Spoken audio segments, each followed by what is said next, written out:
حمدا كثيرا طيبا مباركا فيه كما يحب ربنا ويرضاه وأشهد أن لا إله إلا الله وحده لا شريك له وأشهد أن محمدا عبده ورسوله صلى الله عليه وعلى آله وأصحابه أجمعين أما بعد. Para jemaah rahimani wa rahimakumullah jami'an. Fa insyaallah taala kita lanjutkan kajian kita di sore hari ini dari kitab Miskul Khitam Syarah Umdatul Ahkam. Pada pertemuan sebelumnya kita membaca permasalahan yaitu terkait dengan hukum sholat dan puasa bagi mereka-mereka yang berada di suatu negeri namun siang di negeri tersebut panjang sekali sehingga susah dibedakan antara siang dan malamnya. Ada dua kondisi. Kondisi pertama, apabila masih bisa dibedakan dengan terbitnya matahari dan terbenamnya matahari. Kalau masih bisa dibedakan, maka patokannya apa? Ya matahari tadi. Ya enggak? Patokannya adalah matahari tadi. Jadi misalkan sholat subuh, nanti terus zuhur, nanti terus asar, kok waktunya singkat kali? Cuma misalkan siangnya cuma 4 jam, berarti disitulah dia ngatur subuh, zuhur, asar, maghrib. Ya enggak? Kalau siangnya singkat, berarti panjang malam. Intinya kalau bisa dibedakan, itu bisa dibedakan. Yang jadi masalah kalau seandainya tidak terbenam sama sekali mataharinya. Ya, siang terus atau malam terus. Gimana patokannya? Kesimpulannya? Mengikuti negara terdekat. Ya, mengikuti negara terdekat. Jadi antum berada di mana? Yang siang terus. Di mana? Negara apa? Finlandia. Ikut ke negara terdekat. Apa negara terdekat? Jadi patokan puasanya ikut ke negara terdekat. Ya. Kondisi waktu seseorang terjadi siang terus itu terjadi nanti menjelang hari kiamat ketika keluarnya Dajjal. Hari pertama keluarnya Dajjal ibarat 1 tahun, hari kedua 1 bulan, hari ketiga 1 pekan.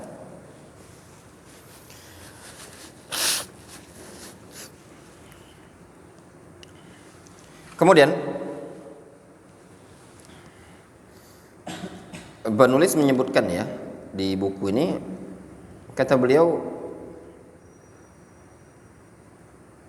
pada halaman 435 ketika beliau membawakan hadis tentang Dajjal, falam ya'tabir al-yawm alladhi kasana yawman wahidan.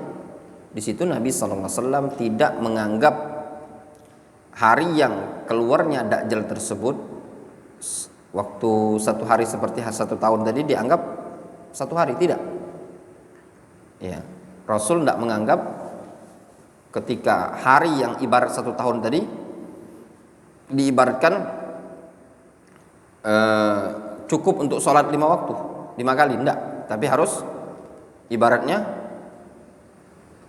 sholat 1 tahun ya. Ada berapa kali sholat tadi? Berapa tuh? Ya, sholat 135.000. Hah? 1.000? Ya, benar apa? 5 dikali 360. Ya, 1.800 kali sholat dalam 1 hari itu. Ya, dalam 1 hari dari 24 jam dalam 1 hari itu, ya, dari subuh sampai intinya 1 hari ya, dari 1 hari dari terbitnya fajar ke terbit fajar besoknya itu ada 1800 kali sholat.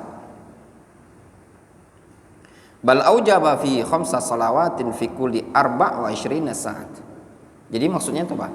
Jam, antum punya jam ketika keluarnya Dajjal itu. Keluar Dajjal itu 24 jam terus muter. Tapi masih siang. 24 jam pertama masih siang. Muter. Besok masih siang. Tetap antum sholat. Jadi hari itu siang, tapi jamnya antum sudah 24 jam. Muter lagi 24 jam. Muter lagi 24 jam. Sampai kalau orang itu punya bayi, bayi itu besar. Tapi matahari belum terbenam. Faham gambarannya? Bosan enggak antum? Hah? Bosan enggak antum? Seperti itulah. Hari pertama kali Dajjal keluar itu sehari itu loh. Lama sekali.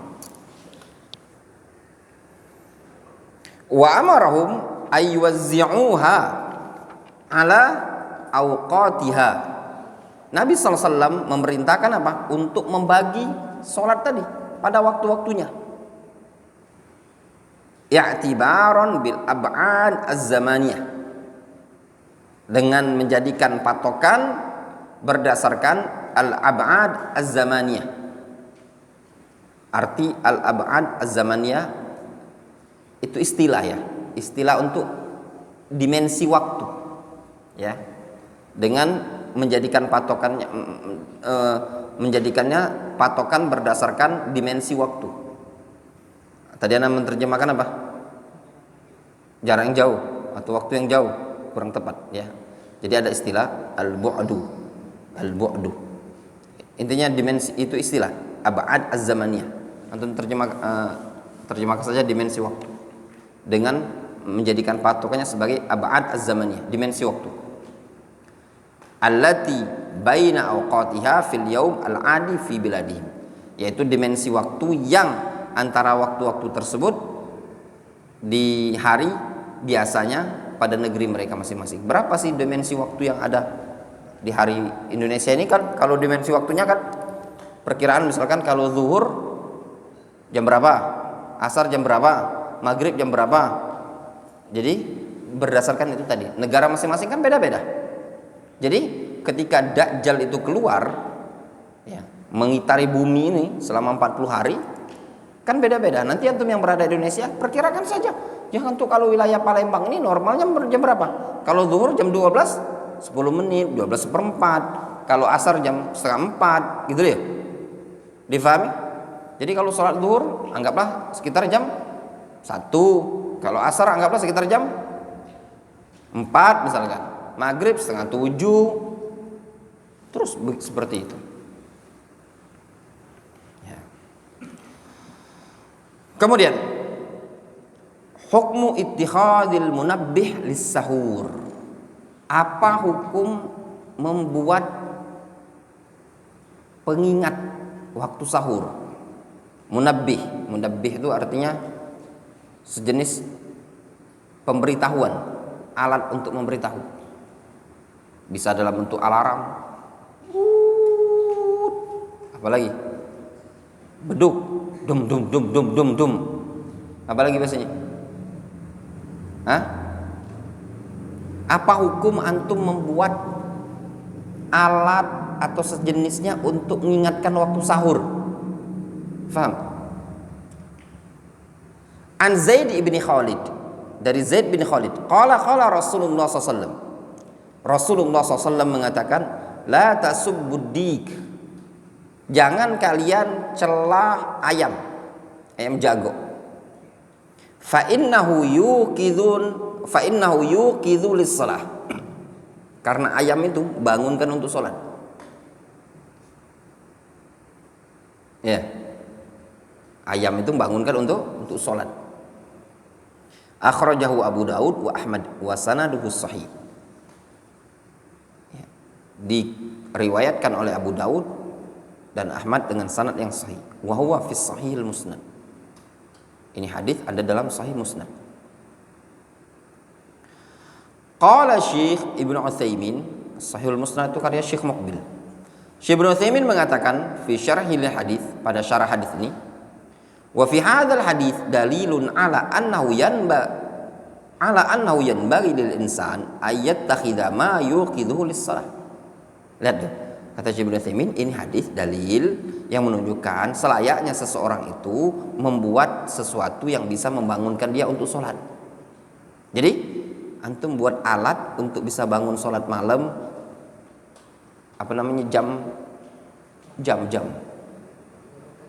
apa namanya, jam beker, alarm. Dulu zaman anak mondok itu masya Allah banyak sekali alarm di pondok itu, kan belum masih HP, kami HP kecil itu bunyi tapi orangnya masih tidur, ya. Di sini tidak perlu kayak gitu, teriak aja deh di bawah pakai speaker, bangun. Kalau masih ada yang siram itu aja, pakai steam itu. Nah, kalau masih belum ada yang nyalain steam motor, tembakan ke kakinya, telapak kakinya. Kalau susah azkar dibangunkan dia, masih susah, ya steam motor itu. Pakai itu apa, semprot spray itu, semprot burung. Jangan disiram kayak Umam kemarin. Siapa yang siram Umam kemarin? Basah semua bajunya. Antum siram wajahnya, jangan siram bajunya. Paham? Kalau antum siram baju, yang repot tuh Wandi, nyucikan bajunya lagi, ya. Siram wajah. Kemarin yang disuruh nyiram malah kok nyiramnya baju Umam, siram wajahnya. Kemarin siapa yang nyiram antum? Rami. Ya, salah pula antum tidak bangun sholat asar. Ya, nggak apa-apa disiram Umamnya. Kalau dibangunkan susah dia, siram aja. Tapi siram wajahnya. Jangan banyak-banyak, segayung itu cukup. Ya, jangan sampai seember. Nanti kalau seember semua basah semua, ya. Satu gelas atau gitu, ya bang. Ya sama, nah dulu zaman anak mondok masih di Gresik, Jawa Timur, pakai semprotan burung itu, cus. Ya gitulah pondok pesantren. Kata penulis, kata Syekh Ibnu Utsaimin, wa dzalika mithlu sa'at al-munabbihah. Yang demikian itu seperti jam beker katanya. Fa innal insan yanbaghi lahu ay yaqtani min hadhis sa'at hatta tunabbihahu lis-shalah fil waqti alladhi yudraku fihi as-shalah. Ya. Maka seseorang itu selayaknya dia memiliki jam-jam yang seperti ini supaya bisa mengingatkan dia, ngasih tahu dia tentang masuknya waktu sholat, ya, pada waktu yang dia bisa dapati sholat tadi. Qultu wa mithlu hadza as-sahur aidan. Seperti ini juga sahur. Fa innahu ibadah. Sahur itu ibadah. Fakam minan nas man yanam wa lam yastayqid illa ba'da tulu'il fajri. Betapa banyak orang yang tidur dan tidak terbangun kecuali ketika terbit fajar. Fayasumu biduni sahur, sehingga dia puasa tanpa sahur. Faqatina'u mithli hadzal munabbihat amrun thayyib, sehingga menggunakan munabbihat, pengingat seperti ini itu perkara yang thayyib, baik, bagus. Yu'inuka ala fi'li hadzis sunnah, ya, supaya bisa membantu engkau untuk mengerjakan sunnah ini. Sunnah apa? Sunnah sahur. Wahya tanawul as-sahur, yaitu tanawul as-sahur, mengkonsumsi sahur. Kalau dibaca sahur artinya apa? Makanan. Kalau dibaca suhur artinya perbuatannya. Lakin yajtanibu al-munabbihat allati fiha jarasun. Akan tetapi perlu dijauhi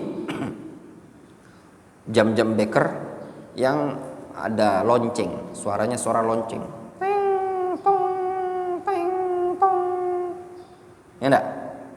jangan. Atau yang lonceng, jangan ya. Itu tidak boleh. Wallahu ta'ala.